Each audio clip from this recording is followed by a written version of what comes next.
Je m'excuse d'avance pour ceux qui ne comprennent pas ou pas bien ou en partie seulement la langue française.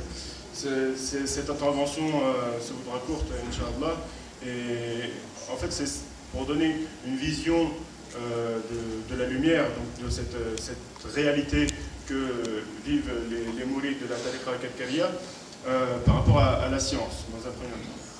Donc, en feuilletant comme ça des revues scientifiques, on a découvert, enfin, un frère a découvert que certains scientifiques donc du nord de la France travaillent et étudient le vide. Donc, au cours d'expériences, en fait, c'est une série d'expériences, c'est des recherches qui se font sur des générations. Et donc, au cours d'une expérience, ils ont remarqué que le vide absolu n'existait pas. Et que, bien au contraire, au milieu de ce vide, apparaissaient et disparaissaient sans cesse des particules, des particules de matière, de lumière, qu'on appelle des photons. Donc, ensuite, on peut comprendre ceci en considérant la formule du célèbre scientifique Albert Einstein, qui disait que E égale mc2, donc l'énergie est égale à la matière multipliée par la vitesse de la lumière au carré. Donc en théorie, en retournant l'équation et en mettant à part la matière, on pourrait obtenir, donc on obtient l'équation m égale l'énergie plus sur la vitesse de la lumière au carré.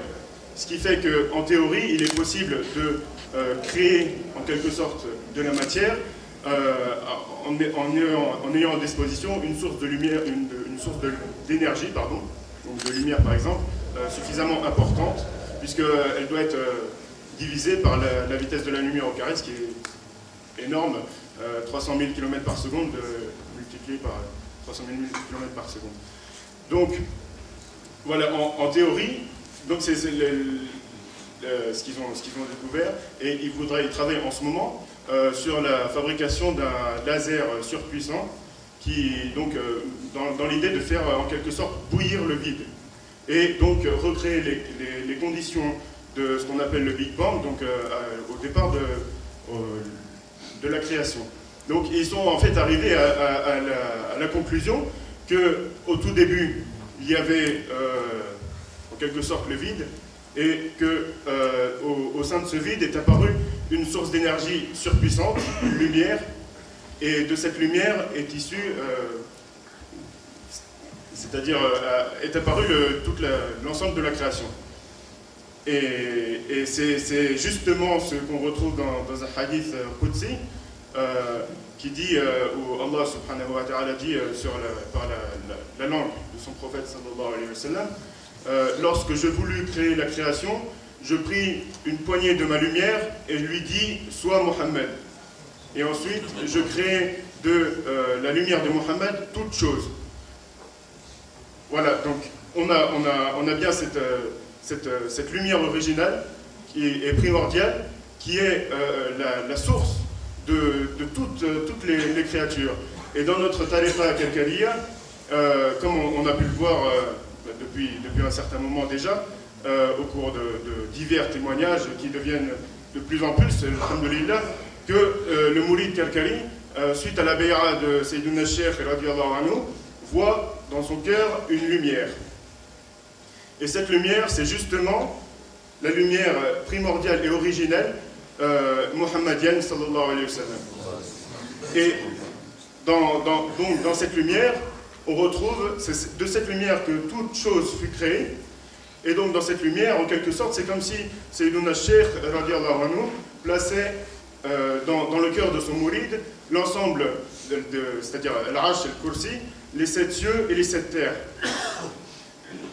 Et maintenant, en biologie, quand on considère, par exemple, c'est pour donner un exemple, quand on considère une cellule, au centre, il y a un noyau, et quand on regarde dans le noyau, on trouve l'ADN.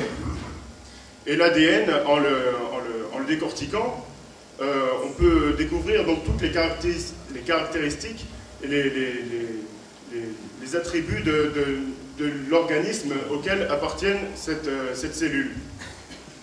Donc, en considérant simplement l'ADN d'une toute petite cellule, on peut reconstituer, en théorie, l'organisme, donc tout le corps auquel appartient cette cellule. Eh bien, c'est exactement la même chose avec la lumière que Sayyiduna Cheikh nous place dans le cœur de ses mourides. C'est-à-dire que le mouride, en considérant la lumière qu'il trouve dans son cœur, même si elle peut paraître toute petite pour certains, eh bien, il peut trouver, à mesure donc, de son tardim pour cette lumière, de la magnificence et de la sacralité qu'il accorde à cette lumière, il peut donc trouver l'ensemble des secrets et des sciences et de tout ce qui se trouve dans l'Arsh, al-Kursi, les 7 cieux et les 7 terres. Et c'est pour cela que notre Cheikh nous répète tout le temps de toujours c'est-à-dire sacraliser et magnifier cette lumière afin d'en tirer le maximum de bénéfices, en sachant bien que nous ne pourrons jamais en tirer de cette lumière tout ce qu'il y a à tirer. Et de ne surtout pas tomber dans le piège qui serait de la dénigrer ou de la rabaisser, ce qui pourrait conduire à la perte de cette lumière, et qu'Allah nous en préserve. قط